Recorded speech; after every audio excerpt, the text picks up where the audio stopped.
Hey there, what is up guys? My name is Caleb and today we are going to be doing a review of these Shell Cordovan Alden Indy boots, and I'm going to tell you guys why they suck, why they're definitely not worth the money, and why I love them, and why they're probably my most comfortable and favorite pair of boots. Alright, let's get right into it. So first things first, I'm going to show you these boots and I'm going to give you a second to look at each pair or each one and kind of look at them and decide, let's see if there's any issues. There are definitely some issues and see if you guys can spot them. I'm just going to give you a quick little 360. Leave it in the comments if you thought you could find an issue. If you can't, you might need to have your eyes checked. So here's the right boot. You can see here, kind of go all around it. There was really no rhyme or reason to the way I just showed that to you. Then here is the left boot. Go all around it. Okay, that one was slightly more methodical. Now let's look at both the boots together. I wonder, is there anything different about these boots? I'm not sure. Yeah, obviously there are. And I'm sure those of you with good eyes will be able to tell pretty easily what the difference is between these, and those of you who don't might have a little bit harder of a time. But you know, there's lots of things I didn't notice when I first started getting into clothes and boots and stuff, so you know, I'm not going to knock you for it. I will explain to you what some of the issues are and why these are definitely not worth $1,000. What I maybe would have bought instead of this pair of Shell Cordovan Indy boots, what I'm going to do about it, what I'm going to do about my issues with these, and why I think they're still, why to me, I still really like wearing them, and I find them extremely comfortable, and why that's so important to me. Sorry. So this video, I'm going to try not to edit too much. I really just want to get it out there for you guys, and hopefully you'll enjoy it. Hopefully I can keep a clean enough train of thought to keep you interested. First things first, these boots I bought in New York on a birthday trip for my 21st birthday. I had saved up money to go on this trip. I didn't know what I was going to do or what I was going to get. And I went to all the cool stores. I went to Double RL in Manhattan, down in Nolita, and I went to Standard & Strange. I went to Blue & Green. I went to all the good stores. And I just couldn't find anything that I really felt like spending money on at the time. I really wanted a pair of boots. I knew I shouldn't buy a pair of boots. I definitely shouldn't have spent the money on boots. And because of that, I had kind of stopped myself from buying any of the pieces I was like a little bit interested in. So for example, at Standard & Strange, I tried on some new John Lofgren boots, the Ludlows, and I had also tried on the combat boots for the first time. And while I like both of them, none of the pairs I tried on I felt really sold me enough to want to go and drop $1,000 on them. And so I continued to walk around and spend some time in New York, and as I was looking at my Google Maps, I noticed that right down the street from the hotel we were staying at, which was close to Times Square, that the Alden shoe store was about a 3 or 4 block walk away. And so one morning I went to go to the Alden on Madison Avenue, and I walked down there and I walked in, and the guys looked at me and I looked around silently and greeted them. And I saw these boots and I was just entranced at first. They had this pair of the Color 8 Shell Cordovan, and then they also had another pair with the cork bottom sole, and it was in a lighter brown instead of the monochrome burgundy. And personally, I really liked the whole monochrome look, and I tried them on, and I was absolutely mind blown because these were the best fitting pair of boots I had ever worn. I don't really have a crazy foot. I don't have like a Jeff the Denim Dentist craziness foot where I've got to get all my boots custom made. No shade to Jeff. I kind of feel for you, although just objectively, I think I have a tiny bit more success, although some less resources to get a hold of what I need. But I do have wide feet. I have smaller, skinnier heels, and I kind of have large, splayed duck feet. And it's definitely at the point now where I've noticed that over the last couple years, actually, as I've continued to get more into boots, and I've kind of settled with not having great fitting boots, I've actually noticed that because of my wide feet and kind of cramming them into boots that are too narrow, that I've started to get some toe squishing, like permanently, when I take my foot out of my shoes, and some overlapping. It definitely was not there before I was used to wearing a little bit tighter shoes. Growing up, I pretty much only wore Vans, and I always wore them in a size 12, even though I'm only like a 10.5 on the Brannick device, just because of how wide my feet are. although sneakers obviously are a little bit smaller as well. But just based on the length, I would actually think I'm probably closer to like an 11 or 11 and a half, and I just had to size up even larger to get my foot in there. And so I tried on these, which were an 11D, and then these are a combination last, which means the foot is a D and the back is a B. But this last, which I believe is, oh, it doesn't say. I want to say this is the Berry last, but this could also be the True Balance last. I'm going to put it here on the screen to let you guys know exactly what it is to correct myself. I know I tried on both of them. One of them is a little bit more narrower, and I could tell that in the cap toe, and then this one is a little bit wider one. I'm going to bet and say this is the True Balance. I'm not 100% sure though. And I just noticed that it fit my foot so well, and there was just so much room. My big toe was not being squished in on my bigger foot, and neither was my little toe. I have room to completely splay my toes out, which for me is just so comfortable. I love it so much. And because of how these are designed with this smaller heel cup, you really don't feel any issues with a lot of room in the toes, because your foot gets locked down so well into this smaller heel cup that the bigger amount of room that your foot is given is not really an issue at all. And I found this to be so comfortable, and I loved these, and I really wanted a pair of shell cordovan boots, and so I just had to pull the trigger and grab these. So as I walked home, I was so excited, or I walked back to the hotel, I was so excited. And as I took out the second pair, which I had initially tried on this right boot, which obviously is a little bit of wear now, but still looks really nice, I saw on this boot, I'm sure a bunch of you guys noticed, this issue right here. The toe stiffener on this boot is either too tall or too shallow, or there's some type of issue with it that created, even from the beginning, this ugly crease. And I was like, crap, when I saw this. I was not happy, I was mad, I was like, I just bought $1,000 boots, what did I do? And I sat there and I thought to myself, okay, maybe there are other Alden places that have these same boots. Let me look, and then I can return these and get a different pair from somewhere else, because this was the last pair that they had at the Alden on Madison Avenue. I looked, and they had other pairs of the color 8 Indy boots, but they were only with the light brown sole. And I really wasn't sure if I thought that was worth trading this little ugly bump for a sole that I really didn't like anywhere near as much. This is the Commando sole. It's the leather with the light little Commando lug, little tiny topper, and the separate heel piece. And I kind of just felt like I would rather have this leather sole in the 100% burgundy color with this little ugliness here than I would have the one with maybe a nicer toe but the lighter brown. At the time I went with that, and I kind of decided that's what I was going to do, and I wasn't sure if I was going to regret it or not, but I just decided to commit myself to it. You can see now that that's led to there being extra creasing on this boot, which, I don't know, I personally like it less. I think this boot looks a lot nicer. I've had some people who tell me they can't really tell the difference, obviously just because they're a little bit less into this, and so they spend less time staring at boots and clothes and obsessing over the minute details of their way too expensive, poor clothing choices and purchasing decisions. And so because of that, at first I was kind of bummed out, but they were just so comfortable, and I really liked this colorway more, so I just decided to stick with it. Over time, I'm honestly still not sure if this was a good decision or if this was the one I should have made. There are days where I really, really like these, and then there are days where I'm looking down and I'm like, what the hell did I do? I should have not done this. And I'm really not sure.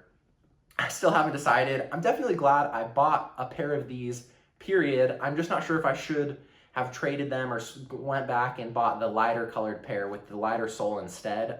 I wouldn't not want to have the color 8 Indies at all. And then another issue I noticed, which is something crazy. I don't know how I didn't notice that. I didn't notice this till almost a month later. They gave me 2 completely different sets of laces. On the nice boot, there's a lighter colored light brown set of unwaxed laces, and then on the messed up mangled boot, there's this fancy pair of dark waxed laces, which I thought was kind of crazy. I was like, what the hell? How did both of these really big issues get through the quality control, get through the salespeople, and then also get through me? And obviously, like, there's just as much fault for me not taking out the second boot and noticing these things as there was for the salespeople. But still, I just totally didn't notice that, and I was kind of getting on myself for it. Kind of a bummer. But so those were 2 big issues, and there was one more issue. On this boot, this part of the sole was very, very poorly cut down, and it kind of flanged out. And you can see here, I had to take a chunk of it out with a knife. I just took out my pocket knife and I cut it out so that when I looked down, I didn't have to look at it and see how ugly it was. And it definitely looks better now. There was just this little piece of the rubber sole that had not been taken off. And so because of that, I kind of had to butcher it with my pocket knife. So that's a bummer too. It's not the end of the world, ultimately. These boots fit me so well, and when they're on feet, they don't really, like, if someone else is looking at me, it's not super clear. Obviously, when I sit down there and stare at the boots, it looks kind of weird from this angle. And then from this angle, it kind of gives it a weird little pointed toe cap look. But when they're on my feet and, like, you're looking at them like someone who'd be hanging out with me would be looking at them, it's really not clear. And as another caveat, when they get dirty, which where I'm currently living right now is very, very dusty, these get dirty in one day. They're completely covered in dust and dirt, and so because of that, they have to get cleaned like anytime I want them to look shiny at all. I gave these like a 10-second brush before I showed them to you guys, just so you didn't think I was an animal. And so these are a little bit cleaner, but as soon as they're dirty, it also blends in all of this a little bit because there's a little bit less shine to make it as obvious. Also, you can see for a $1,000 boot, there's a hell of a lot of like broken stitches around here, around the collar, on this like nice little rolled edge you can see here. There's like kind of like some mangled areas, like the way these flange out, and I don't know how much of that is just the way this material would have to be versus sloppy technique. I feel like for some reason, like parts of this white stitching are really, really stained red, and some parts are really, really white of the fake mock stitching. And so Rose Anvil kind of went over this in his video about this exact same pair of boots. These are definitely kind of a bummer when you spend $1,000 on a boot from a company that's known for having really nice boots, and this is what you get. Like, there's so much heritage and so much history and so much clout and kind of just like coolness about these boots that when you finally get them in hand, you kind of can't help but be disappointed. And even though I watched Rose Anvil's video, I watched other people's videos, I've read reviews, I've read everything, like, well, not everything, but so much, I knew what I was getting myself into with Alden, and I knew that they had bad quality control and that their kind of stuff has been going downhill, the whole story. You just can't help but get kind of fanboy and excited. So it definitely is a little bit of a bummer when you spend $1,000 and this is what you get, especially because when you look at John Lofgren boots especially, and those are in a similar price range, like $900 to $1,000 for a lot of his boots, especially like the Shinky boots. Although his shell boots, I think, are closer to $1,300 or $1,400. You just can't help but see how immaculately and well done and how high the quality control is on his in comparison to these, and kind of feel like you're wasting your money. The difference, of course, is for someone like me who has a hard foot to fit, when you put these on and they're so comfortable, it really, really sells you on it. And I was never a huge comfort person until I tried these on, actually, and realized what was on the other side. I kind of always just assumed, like, oh, you have to deal with it. Like, clothes, especially boots like these, aren't going to be very comfortable. And then I tried these on and they actually fit my foot. And I was like, damn, I've been missing out this whole time.